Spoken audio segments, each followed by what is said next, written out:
1. Why did the developer go broke? Because he used up all his cash. Today, I'm going to recap a 2014 action thriller film called 3 Days to Kill. A quick warning, there will be major spoilers ahead. The film opens at the CIA headquarters in Langley. Agent Vivi DeLay meets with the CIA director and another man to discuss their target, Wolfgang Braun, aka the Wolf. The man is attempting to sell arms to terrorists along with his associate, the albino. The men assign Vivi to take both of them down. She asks them which agent they have on the ground. His name is Ethan Renner. We meet Ethan in a hotel in Paris where he and another agent, Yasmin, are set to take down the albino, set to make a deal with Serbians. Ethan has already killed the buyers, and he makes a quick and swift exchange with the albino as he swaps briefcases containing secret codes. He goes to hand them over to other agents in a van when his phone rings to remind him it's his daughter Zoe's birthday. He runs to make a call on a payphone and uses his watch as collateral with a nearby vendor to get change. He calls Zoe but gets her voicemail. In the hotel, Yasmin's identity is compromised when the albino recognizes her. He drags her to an elevator and waits till it comes down so it decapitates her. His cohorts shoot at the agents in the van, leading to a gunfight from the lobby to outside the hotel. Ethan runs after the albino and kills his men before chasing the villain. Ethan starts getting weak and groggy until he catches up to the albino. He falls to the ground before shooting the albino in the foot. He limps away as Ethan loses consciousness. Ethan wakes up in the hospital to a doctor who tells him that he has cancer and it's spread to his lungs.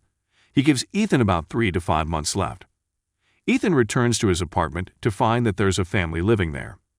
The patriarch, Jules, warmly welcomes Ethan back, telling him they are refugees seeking a new place to live. He goes to complain about it, but is told that if he forces the family out, he can get arrested. Ethan goes back and takes out his gun in front of Jules, but then relents and says he can stay until his eldest daughter gives birth to her child. Ethan calls his ex-wife Tina as she's meeting up with friends. She is hesitant to meet with him until he says it's urgent that they get together. They go together to sign his will, and he tells her that he is dying and he doesn't want Zoe to know. He wants to meet up with her, and Tina tells him only on the condition that he is officially done working for them. Ethan says yes. The two of them go meet Zoe at her school. Her reunion with her father is awkward, and she seems less than interested in talking to him. A handsome older boy comes over to Zoe, and she introduces him as Hugh. He is polite to Ethan when she introduces them, though he is understandably on the fence about it. Hugh leaves and Ethan presents Zoe with a purple bike, thinking that is still her favorite color. She opts to take the metro with her friends, leaving Ethan to ride the bike himself. Ethan stops at a stand and is met by Vivi. She drops Zoe's name and shows him his watch that he left by the hotel. She gets him to ride with her, telling him to work for her. He refuses until she says she has an experimental drug that can save his life. Ethan reconsiders and Vivi tells him the job is to find the wolf and kill him. Vivi takes Ethan to a hotel to find a man that can give them the whereabouts of the albino's accountant. She tells Ethan there's only one guy in there, but after he busts into the room of their target, he finds 5 guys. He and Vivi end up killing all of them when nobody gives them any info. In the elevator, Ethan tells her he will only continue the assignment if he is given $50,000 and a $1 million life insurance policy. She complies and gives him a shot of the drug. We see the albino meeting up with a man. He gives this man a photo of Ethan to keep on him. Ethan goes to Zoe and Tina's apartment and hears Zoe scream. Thinking she's in danger, he breaks the doorknob and busts in, only to find that she is upset over a bad hairdo. Tina is mad at Ethan since he earlier promised to cook dinner, yet he is 3 hours late. She is heading to London the next day on business and decides to call a sitter to look after Zoe, but Ethan insists that she let him take care of her. Later, Ethan starts to feel dizzy and he faints. He calls Vivi and tells her he's hallucinating. She tells him to drink vodka to ease himself. He does just that. Tina leaves the next day, and Zoe comes in wearing a wig with a shade of red. She sees Vivi calling Ethan's phone, so he tells her it's her boss. She puts I Don't Care by Icona Pop as Ethan's ringtone for whenever she calls. Ethan once again tries to get Zoe to ride the bike to school, but she walks and drops the wig. Ethan meets with Vivi again. She gives him the check she promised him and reminds him to keep his heart rate low. She has Ethan go look for a car salesman named Mehmet Yilmaz. Ethan goes to the dealership, insults Midat's employees, and knocks them out, then waits in Midat's office until he returns. Ethan threatens Midat's family and takes him back to the apartment until he gets a call from Zoe's school, urging him to go speak to the principal. He takes Midat with him and stuffs him in the trunk. Ethan and Zoe meet with the principal. He learns that Zoe hit another classmate. He asks, open palm or clenched fist. As they leave, Zoe tells Ethan it was because the girl she hit was teasing a girl from Pakistan. Ethan says he's not mad and tells her it's an effective way to get rid of a bully. Midat starts making a fuss in the trunk, forcing Ethan to go punch him and tell him to shut up. Zoe leaves him, agitated by his behavior and his constant coughing. However, she later calls him back to apologize and asks him to meet her at her favorite spot, a little theme park where her favorite ride is the flying chairs. Although Ethan initially goes to continue his search for the accountant, he leaves to meet with Zoe. They go on the ride and have hot chocolate after. She tells him she has to go and study with her lab partner. Ethan goes to a store and is attacked by a man wielding a shotgun. He blasts Ethan, but he rises unharmed. He was most likely wearing a vest, and the two of them fight. The man nearly kills Ethan by stabbing him in the neck, but the man is shot and he dies. Ethan then notices the man was holding a photo of Ethan himself. Ethan goes home to see on Zoe's computer a message from a friend saying she'll meet her at the tattoo gallery. Concerned, Ethan rushes to this place and finds a car with Zoe's bag. He breaks into it and finds a flyer from a place called Spider. He goes to Midat's house and asks the man's twin daughters what Spider is. They tell him it's a safari house. Ethan goes to Spider, a nightclub, and sees Zoe drinking with friends. He starts getting dizzy again and has a swig of vodka to ease up. He follows Zoe near the bathroom and sees 3 guys harassing her. Ethan is held back by a friend of the boys, but he gets into Papa Wolf mode and kicks all their asses before getting Zoe out of there. Zoe wakes up the next morning with no memory of the previous night. She's still wearing her dress, and she is about to go to school until Ethan tells her not to go like that. He insists on her riding the bike to school, but she angrily reminds him that he never taught her how to ride. He spends the morning teaching her, earning applause from onlookers. Zoe later tearfully asks him why he's been away for a long time. She thinks he has another family with another daughter, but he assures her that is not the case.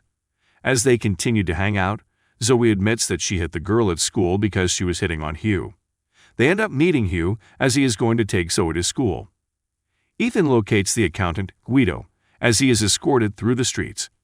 Ethan shoots a tear gas grenade at the car and takes Guido before blowing the van up.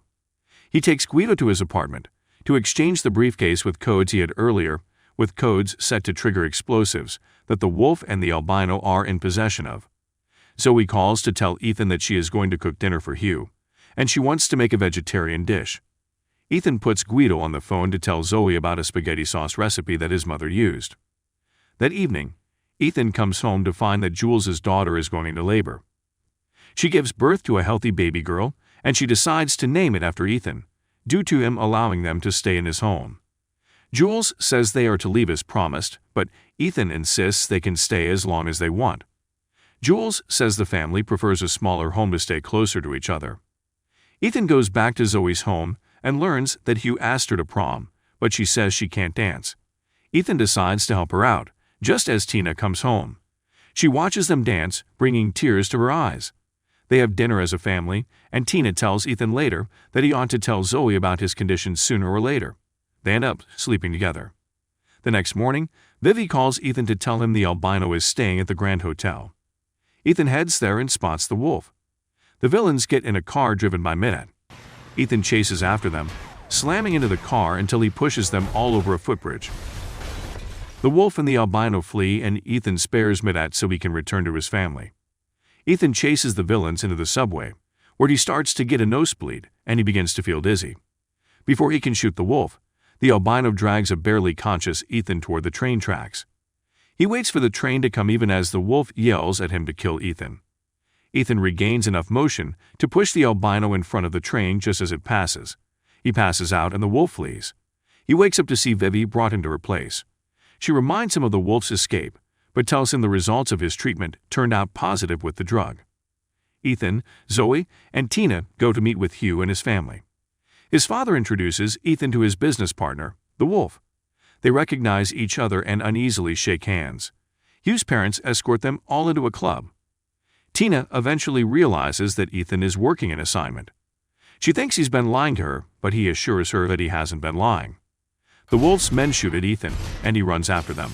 He kills the goons before cornering the wolf in an elevator.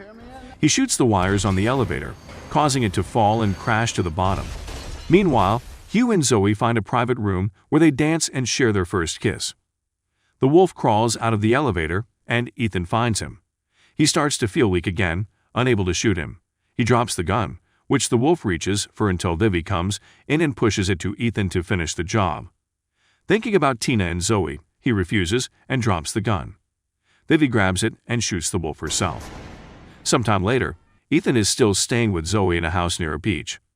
He's setting up a Christmas tree, after thinking he wouldn't like to see Christmas, and we hear him talking to Tina, saying there have been bad days, but they are still trying to keep the relationship well.